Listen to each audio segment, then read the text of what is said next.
everyone. How are you doing? I hope that you are doing okay. If you haven't met yet, my name is Ruby. And we are doing a Y series at the moment.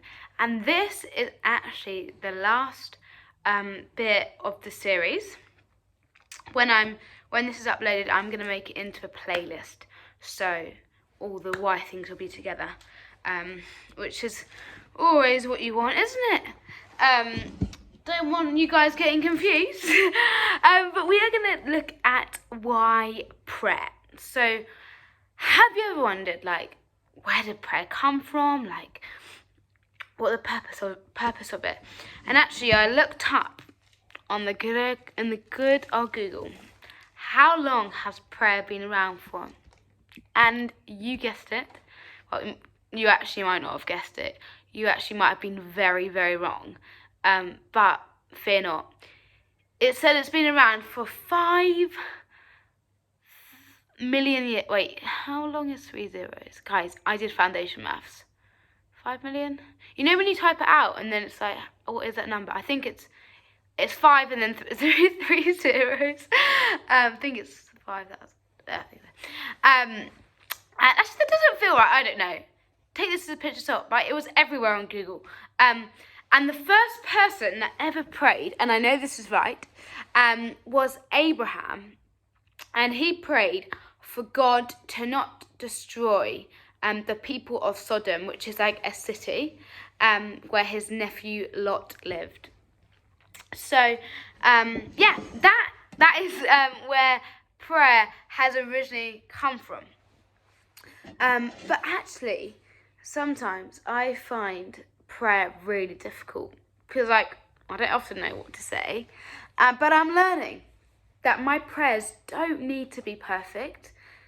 They don't have to be posh. They don't have to be long words. I can just tell Jesus how I'm feeling, and that means messy prayers, long, short, hopeful, sad, desperate, determined prayers. And you know, I'm learning he loves them all. Oh, I love a good old English tea. Nothing really beats it, does it, these days? And I know that there are people that are watching this video that have been praying the same prayers for like a number of years. And I want to say to you that, like, Jesus sees you and he loves you. And he's so proud of you. And his will be done. His timing is always perfect. And I just encourage you to, like, keep on praying. Like, keep on getting on your knees and surrendering your life to him. Because, honestly, we need more intercessors in the world. And also, there are people who are watching this video that have stopped praying. And I want to say to you, you can pray. And your prayers are not going to be perfect because we are imperfect beings. So I just encourage you to start chatting with God. He loves a good old chinwag. He really does. And he doesn't get bored of it. The last couple of months, oh my gosh, I've been giving my Father in heaven the chat. I've been giving him it, all of it. And I don't think he's tired of it yet. And that's the beautiful thing about Jesus, is that he is so compassionate and so loving, and he never gets tired of my prayers, even if I pray the same thing over and over and over again. We might get tired, but Jesus never gets tired.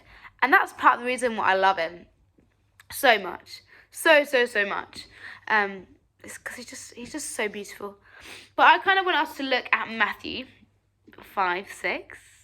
It's actually Matthew 6. I think this is one of my favourite chapters in the Bible. It really is.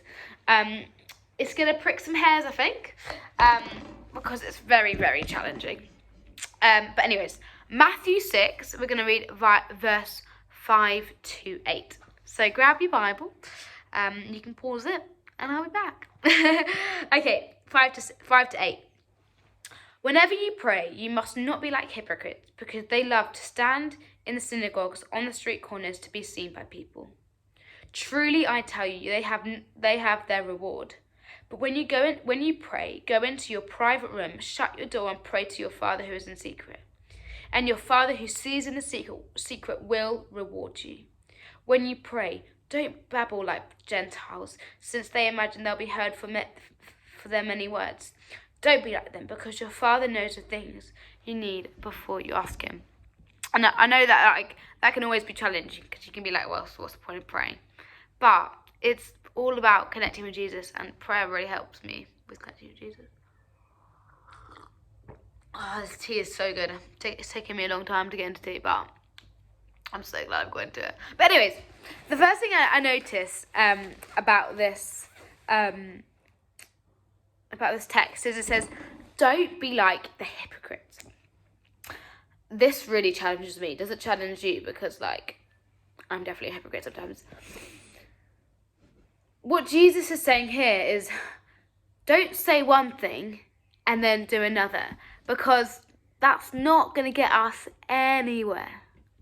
Because we're not meant to be like the hypocrites. Let's be what we say we are, and let's not be like, you do that and then I'll do that. It's just not cool. That's just not. It's not a vibe, everyone. But the next thing I notice is that when it says pray and go into your room and close the door, I find this actually really challenging, because sometimes I don't want to close the door. And we all love attention, whether we want to admit it or not. And we all love people. And we often forget that God has called us to close the door. Not everyone needs to hear our prayers. It's personal. And I want to encourage all of us to not make our relationships with God about others and what others think about us. It doesn't matter what others think. And God's thoughts are actually the most important. If you're... Okay, this is actually quite challenging. If you're getting someone to record you worshipping, what are you trying to say? Do you know what I mean? It's like, make your relationship just between you and God, and yeah, you don't need to show it to everyone.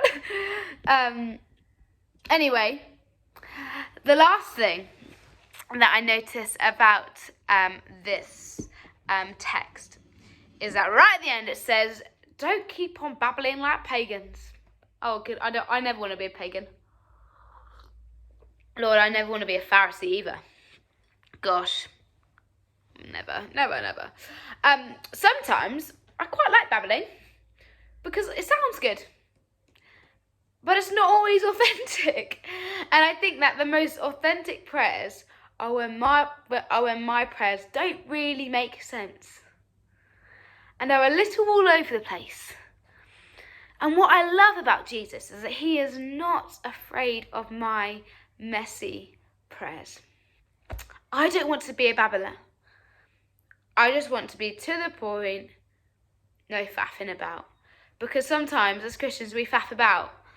We want to say the right thing, and I'm honestly so fed up of that. We don't have to say the right thing. If we're feeling a little bit angry, you have permission to say, I'm feeling a bit angry. If you're a little bit sad, you have permission to say, you're sad. It's okay. We love you. We're going to look after you. And I want us to be reminded all that we are not better Christians if we use posh, long words. Prayer is just simply chatting to God. So go chat to God. Go tell him what you're loving. Go tell him what you're hating. Go tell him what you're enjoying, because he wants to hear about it all. I use this analogy of, let's go for coffee with God. Tell him all the things. Honestly, he will be drinking his coffee forever. So just know that you can chat away, because he loves a good old chin wag, doesn't he? He absolutely loves it. He does. Absolutely loves it. So yeah, encouragement for prayer. Keep on praying. Don't be a babbler. Don't be a hypocrite. And close the door. But you're amazing. I love you. And I think you're brilliant. And I'll see you very soon. Bye.